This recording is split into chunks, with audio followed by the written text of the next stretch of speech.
और अच्छा था कि फायर नहीं हो पाया और वो जान बचा के चिल्लाने लगा, यशवंत की जान बची किसी प्रकार से। फिर हम लोग यहाँ से प्राथमिक स्वास्थ्य केंद्र ले गए जहाँ पर कोई झायरा चोट उनके शरीर पर नहीं थी, फिर भी गंभीरता से लेते हुए प्रकरण को सदर अस्पताल के लिए भर्ती। आपने सुना होगा जिन्होंने बिकरू कांड को किया था, तो निश्चित आपको हफ्ते से 10 दिन में परिवर्तन नजर आ जाएगा। नमस्कार, इस वक्त हम मौजूद हैं आजमगढ़ ज़िले के मार्टिनगंज ब्लॉक प्रमुख प्रतिनिधि हमारे साथ हैं सौरभ सिंह जी।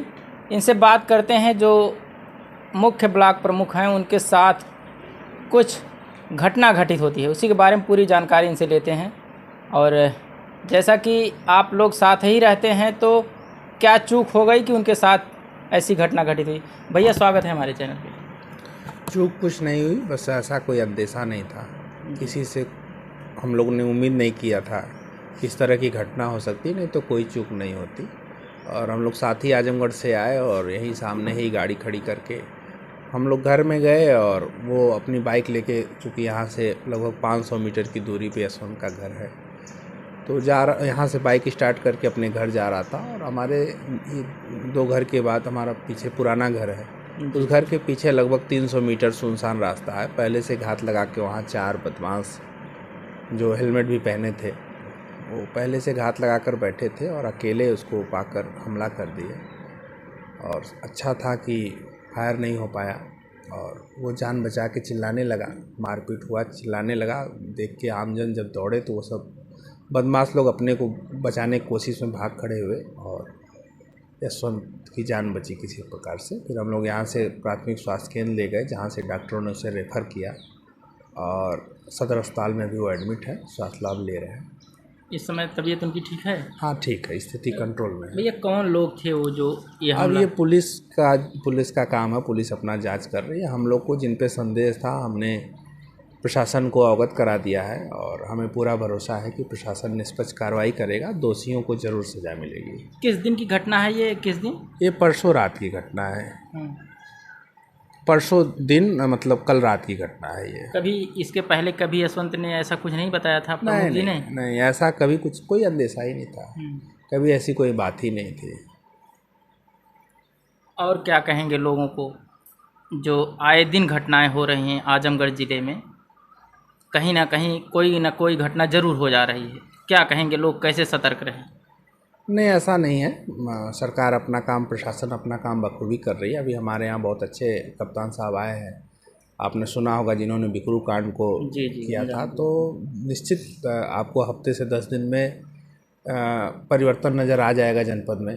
और जो 1-2 घटनाएं छिटपुट हो रही हैं उस पर भी पूरी तरह से कंट्रोल होगा, इसका पूरा भरोसा है। भैया आगे चुनाव है, चुनाव की तैयारियां कैसी हैं?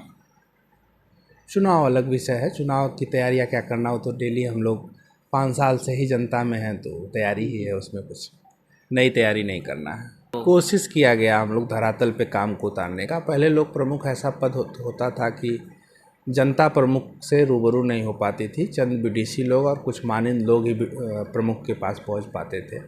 लेकिन हम लोगों ने इस धारणा को बदलने की कोशिश किया, आम जन से सीधा संवाद किया, आम जन का काम किया और क्षेत्र पंचायत के काम को धरातल पे उतारने का काम किया। पहले कागज़ों में काम हुआ करता था और हम लोगों ने उसको धरातल पे उतारने का काम किया। हमारे विकास खंड में 72 गांव आते हैं और वर्तमान में नगर पंचायत बनने के बाद 65 गांव बचे, लेकिन मैं 72 गांव की बात करूंगा। 72 गांव में कोई ऐसा गांव नहीं है, 2-4 गांव को अपवाद छोड़ के, कि जहां क्षेत्र पंचायत से काम न हुआ हो, क्षेत्र पंचायत का बोर्ड न लगा हो। और कई ऐसे गांव हैं जिनमें 4 सालों में 10-10 काम, 12-12 काम भी हुए हैं। पूरी कोशिश किया गया, ईमानदारी से कोशिश किया गया विकास करने का और क्षेत्र पंचायत की निधि का सदुपयोग करने का। जी बहुत बहुत धन्यवाद। हम आपको बता दें कि एसपी साहब ने इस मामले को संज्ञान में लेकर के एक बाइट दिया है, वो बाइट भी हम आपको दिखाएंगे, आप लोग कमेंट करके बताइएगा। जो ये हुआ, ये घटना, इस घटना से जो क्षेत्र में दहशत है एक प्रकार से फैल गई और पुलिस प्रशासन अपना काम कर रहा है। इसमें कुछ लोग शायद गिरफ्तार भी हुए हैं। एसपी साहब का बयान है, हम उसको आपको दिखाते हैं।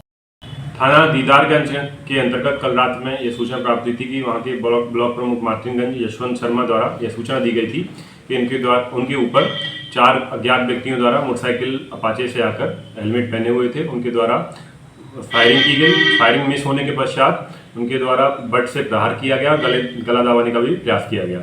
इस सूचना पर तत्काल थाना दीदारगंज की पुलिस मौके पर पहुंची। मौके पर CSC मार्टिनगंज में उनको इलाज के लिए जाया गया, जहां पर कोई झायरा चोट उनके शरीर पर नहीं थी। फिर भी गंभीरता से लेते हुए प्रकरण को सदर अस्पताल के लिए भर्ती कराया गया। वर्तमान में स्थिति सामान्य है। इनकी तहरीर पर मुकदमा दर्ज कर लिया गया है। आगे विधिक कार्रवाई की जा रही है। इसमें सर्विलांस की मदद से भी और भी तथ्यों की जांच की जा रही है। जो भी तथ्य आगे प्रकाश में आएंगे उनके आधार पर कार्रवाई की जाएगी। प्रथम दृष्टया इसमें राजनीतिक चुनावी रंजिश की बात प्रकाश में आई है।